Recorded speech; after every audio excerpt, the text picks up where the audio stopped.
Went to Birmingham.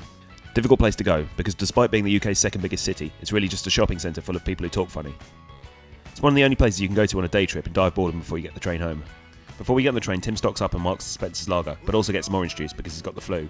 We get on the cheap train because the cheap train tickets are cheaper than the expensive train tickets. The only drawback is the cheap train is just too crap to live and it breaks down outside Northampton. A loud hissing sound is coming out the door, so Tim makes a snake out of a paper bag.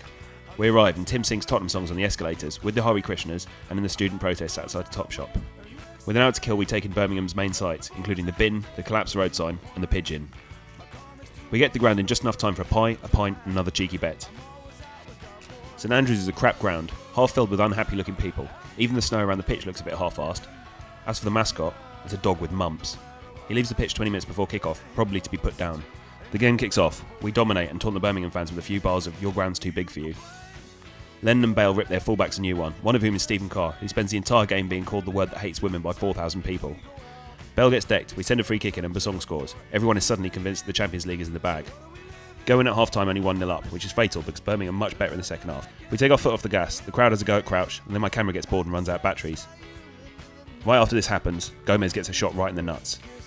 As he's receiving treatment, the Birmingham fans call him a cheating Cockney wanker, which is a bit harsh considering he's from rural Brazil and he's just got it in the nuts. 2 minutes later they score exactly the same goal they scored last year and we limp to a 1-1 draw.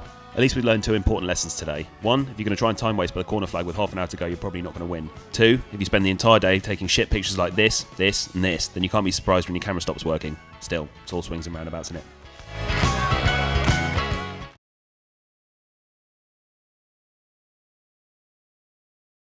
Please do consider buying I Twit Our Book, which is 50 fake apps that we came up with off the top of our heads. There's things like Sniff Tester, which sniffs your underpants and tells you whether you can wear them tomorrow. Useful and funny.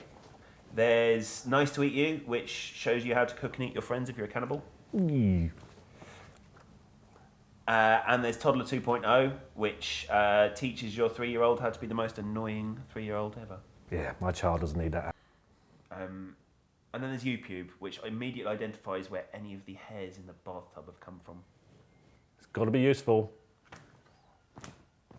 Ow, that hurt. Oh.